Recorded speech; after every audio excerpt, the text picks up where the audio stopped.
Hey everybody, welcome back to Paint the Party. Welcome to October, the second best month of the year, trumped only by December. This week I've got a nice little Halloween special for you guys. Apologies if you're afraid of spiders. This one isn't dangerous unless, if you ate it, it probably will because it's made of resin.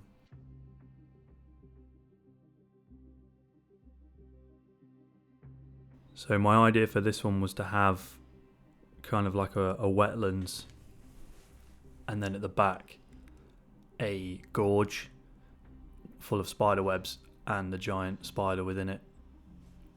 So this was just me figuring out how I wanted to lay out all of the base. Once I'd sort of decided on where everything was going to sit, I just moved on to gluing the base down.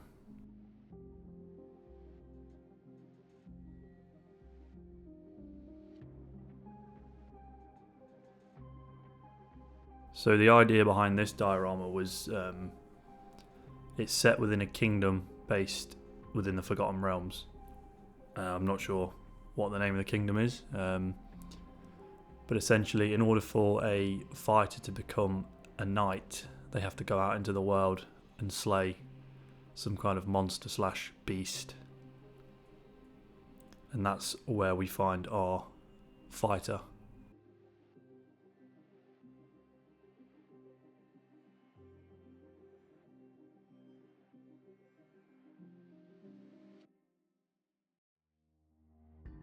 So the nice thing about this foam is it already had kind of a rocky texture to it.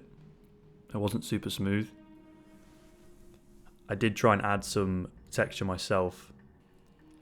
I had purchased a hot wire foam cutter. I realised sort of after trying it out that it wasn't the right sort of foam, and it just ended up burning.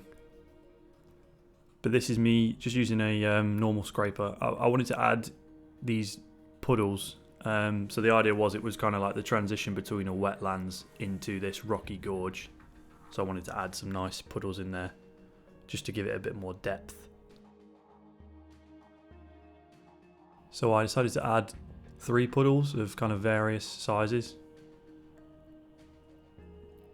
that the fighter could sit in between.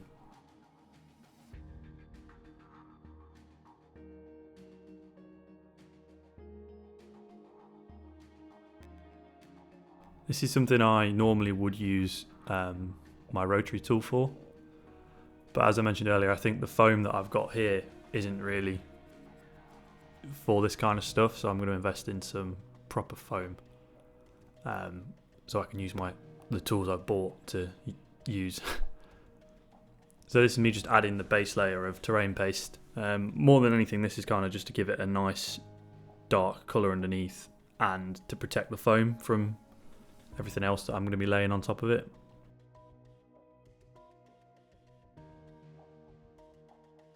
So I applied this everywhere apart from the puddles, just because I figured if I put too much in the puddles it would just fill them, and I wanted to have quite nice deep puddles to give the idea that you could quite easily fall into one of these.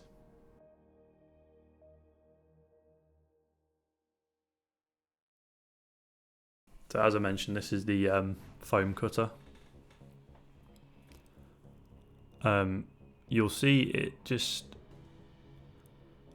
I mean the ones I've seen people use online, they slice through this stuff like butter, which wasn't the case for me, as you can see. So either I've done something wrong, or it's just not the right foam, or it's because it's a cheap foam cutter. I did try the other attachment for it too, in case it was that. It did sort of work, but more than anything it just burned the foam and it just stuck to the blade, which I figured was probably a sign that I was using the wrong foam.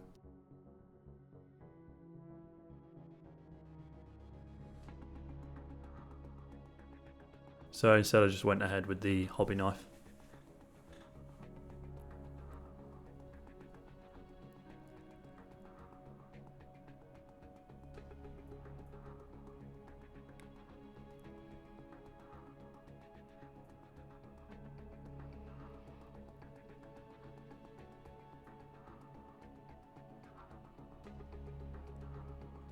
And then I just used the blowtorch to scorch off any of these larger pieces.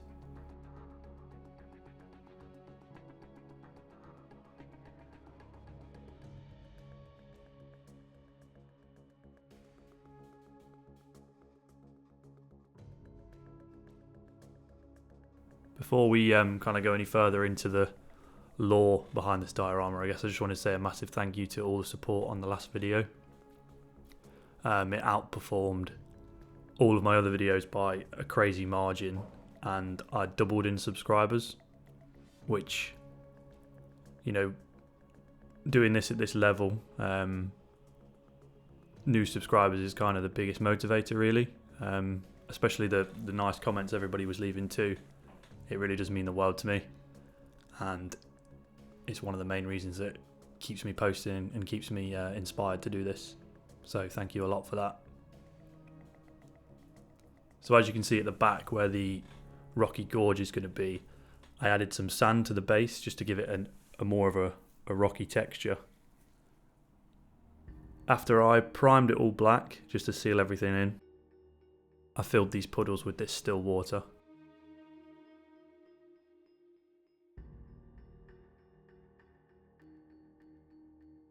And then I mixed up some more of the terrain paste with some black paint, just so it was darky and more swampy.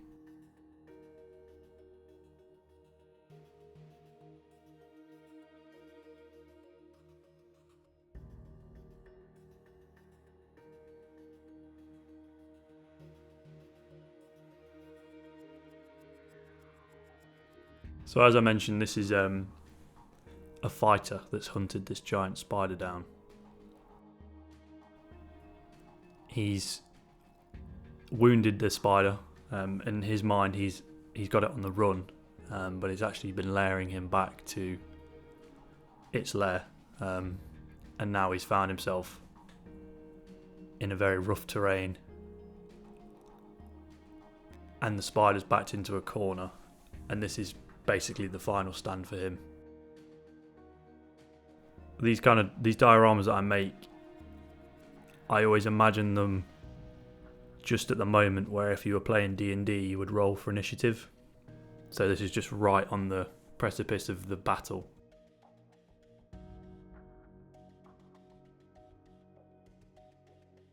I added some of this terrain grass just to give it a bit of life, and then I painted over the black with a nice stony grey.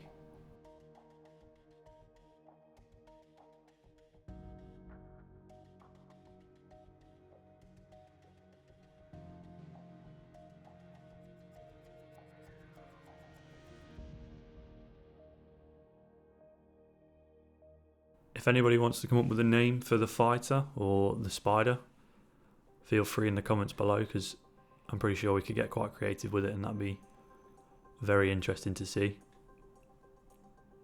Obviously we've got names like Shelob from Lord of the Rings, but call it whatever you want and I'll decide which I like most. So this is the spider web I decided to use, and the price of this was astronomical compared to if I'd bought it 6 months ago.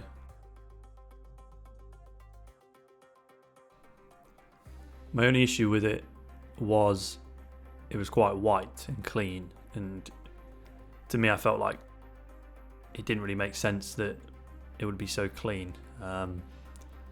So to fix that, I ended up dipping it in a pot full of water and dark tone. I will say, if anybody is squeamish that's watching this, I did cut a lot of it out, but when I pull the web out of the pot, it looks like wet dog hair. It was super gross, so that's just a pre-warning. If you're kind of squeamish, maybe skip ahead like 10 seconds.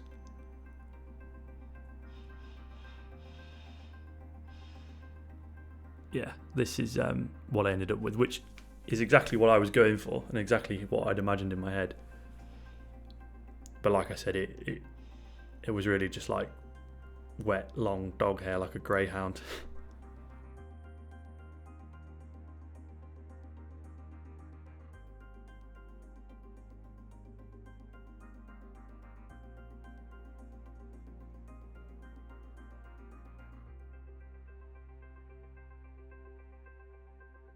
I wanted to have like a base of webs, and then I would use this piece I'm holding now to sort of string across the top of it to give it more thickness.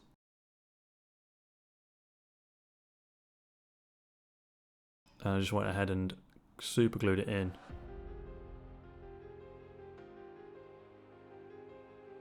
There was a moment where on one of the pieces of the spider web, when I applied the glue to it, there was a reaction and it blew smoke into the air. So I guess that's always a reminder just to make sure you're wearing some kind of mask when you're doing stuff like this, or do your research, because it's easy to just buy a lot of stuff and then just glue it all together without actually thinking about the concerns. Look, you can see the smoke there.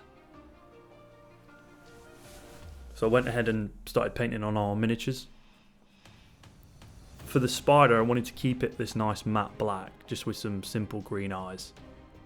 And then I threw on some bloody red onto its thorax, I think. I'm not sure, someone can correct me. And then it was just onto our knight. I wanted to give it kind of a crusader feel without the religion,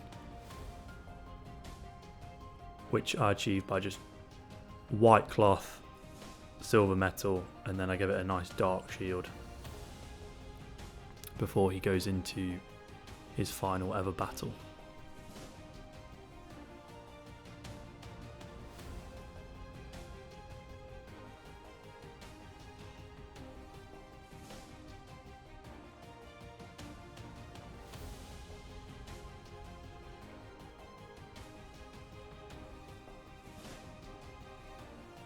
I gave the shield a nice dark wood.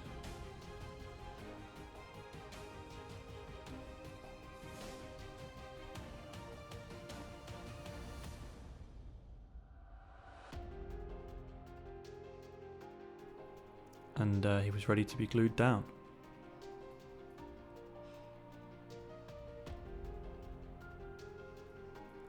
I did end up rearranging the spider a little bit just so it was more kind of looming down.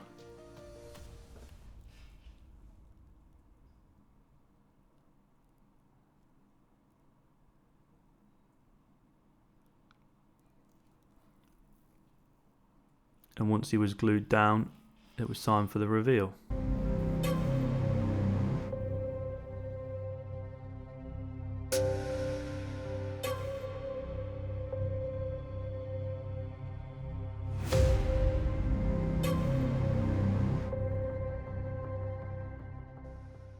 Thank you for watching. I hope you enjoyed this one. If you're new here, please subscribe, drop a like, a comment. I hope everyone has a really, really great Halloween, and I will see you in a couple of weeks. Cheers, guys.